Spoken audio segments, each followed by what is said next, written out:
What is up, everybody? Welcome back to another Q&A session here on my YouTube channel. First off, how do you get a question answered on one of my Q&As? It's simple. Make sure you guys are following me on social media at SwimMiller with 1M and at Cody Miller on Instagram. Tweet me your question anytime, or when I post a picture on Instagram, shoot your question in there. As you guys can see, I'm not in my home right now. I'm not in my normal room. I'm in a hotel room. I'm in Mesa, Arizona for the Tier Pro Series meet this week. I literally just got here.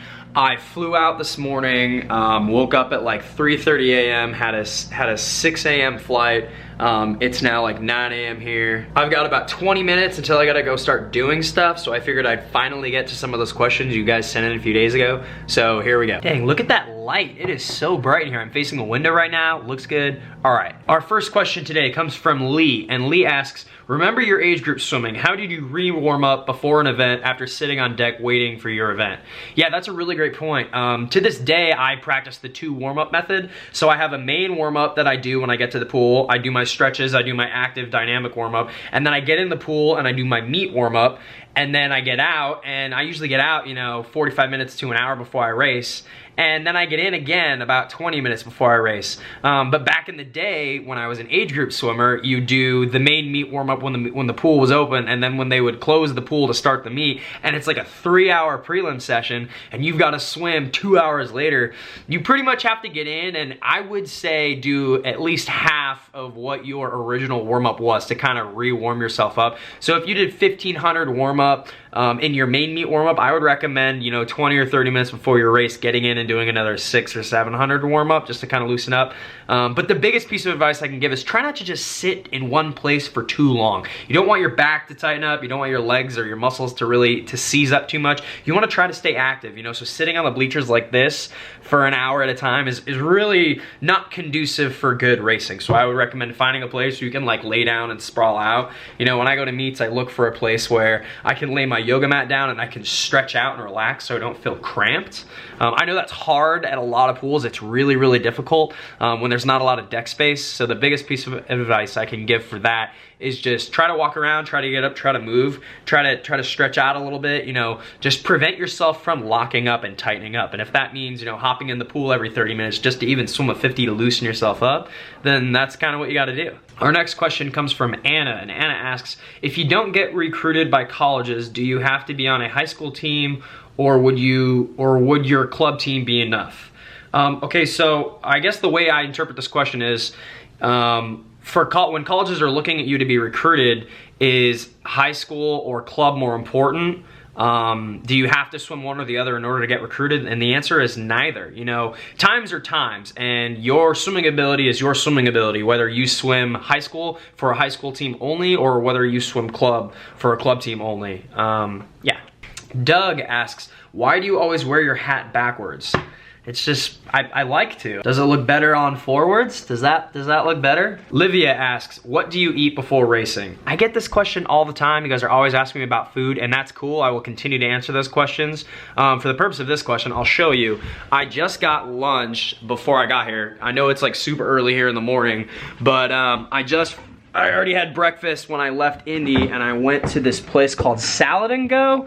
It's a restaurant that I'd never heard of, but it's basically just salads. It's like, fast food salad. So I got this salad. It's a mixed green salad. There's spinach, kale, chicken, tofu, different kinds of nuts like almonds, tomatoes, corn, and then like a light balsamic dressing. So I'm gonna have that for lunch.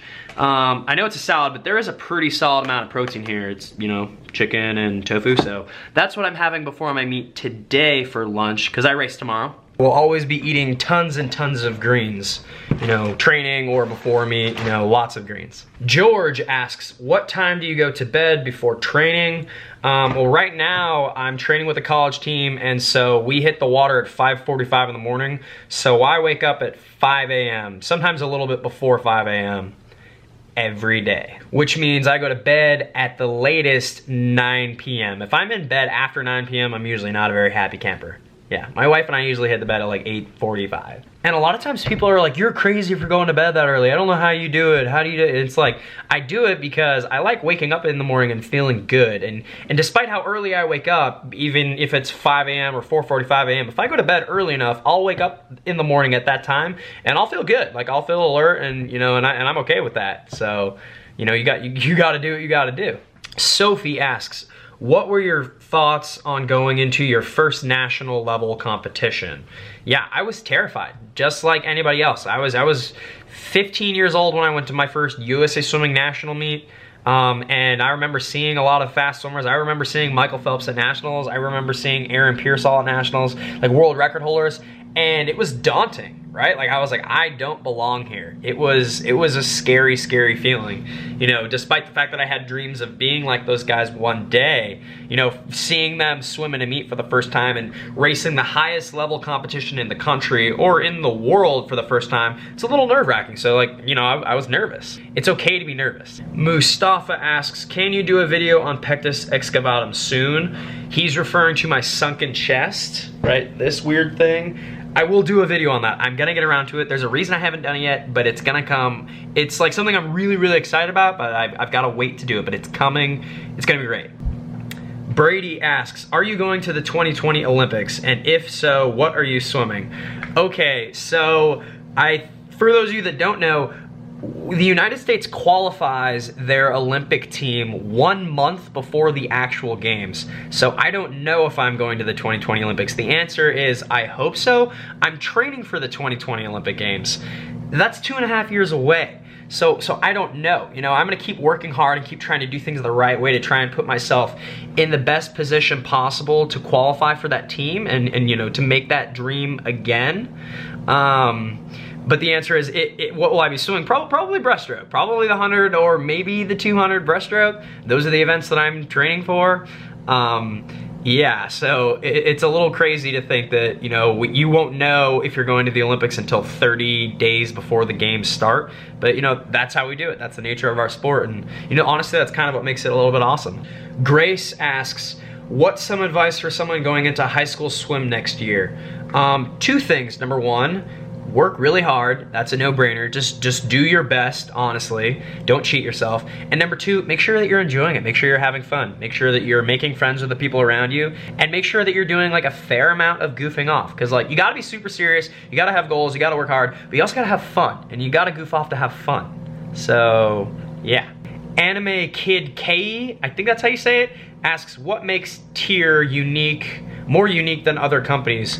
2 things. I think they make the best racing suit. I'm sponsored by them. Obviously, I wear their suit. And number 2, they're really good people. Like, I enjoy working with the people at that company. I think they're a good group of people. They're like a family, and I enjoy working with them. So that's it. Christopher asks, during a race, what's going through your head? Or during a tough set? I'll answer part of that. During a race, really the only thing I'm thinking about is execute, execute, execute. So for me, it's making sure that my pole isn't getting too wide or too shallow, that it's staying the same width throughout, and that I'm holding the same amount of water throughout the race. Making sure that I'm not tempoing up too much. It's more of a feeling than a thought. I don't do a lot of thinking. It's like during training, you program your body to do something, and then during the race, you kind of just allow yourself to do it, and honestly not think too much. I don't think, unless you're swimming the mile, you should really be thinking too much in your race. It should kind of become second nature what you're gonna do when you hit the water. The last question of the day comes to us from David. And David asks, can I be a pro butterflyer and a breaststroker at the same time? Or just gotta choose one stroke? Or I am. I hope you understand, thanks. Yeah, to answer your question is, you know, breaststrokers are typically just breaststrokers, right? Most breaststrokers only swim breaststroke. But that's not to say that you can't do other strokes as well. You know, Phelps's breaststroke was fantastic. He just didn't really swim breaststroke individually. Lochtey's breaststroke was fantastic, but he was a backstroker and a butterflyer. Olympic gold medalist and a good friend of mine, Matt Grievers, you know, he's a 100 backstroker, but his 100 free and his 100 fly are also ridiculously good. And he can throw down a pretty good short course 100-yard breaststroke. So to answer your question, you absolutely can be good at multiple strokes. Like someone can be pro in butterfly and breaststroke at the same time, or backstroke on butterfly, or you name it. You know, a good swimmer is a good swimmer, and if that's what you want to be, then work on all of those things, and hopefully it works out for the best. You know, maybe you improve at one stroke and not so much in the other, but you know, it just takes time. You know, I kind of look at swimming as being, you know, you want to be well-rounded, you want to be athletic, and if you can swim every stroke well, you know, then you're more athletic, and that's going to make you a better swimmer as a whole. So I hope that answers your question. That's going to be it for this Q&A. Make sure you guys are following me on social media at Cody Miller, at Swim Miller on Twitter with 1M, at Cody Miller on Instagram. Keep shooting in those questions. I'll do another Q&A video while I'm here. I'm going to do a vlog while I'm here, and that'll probably go up next week. So yeah, until the next video, I'll see you guys later.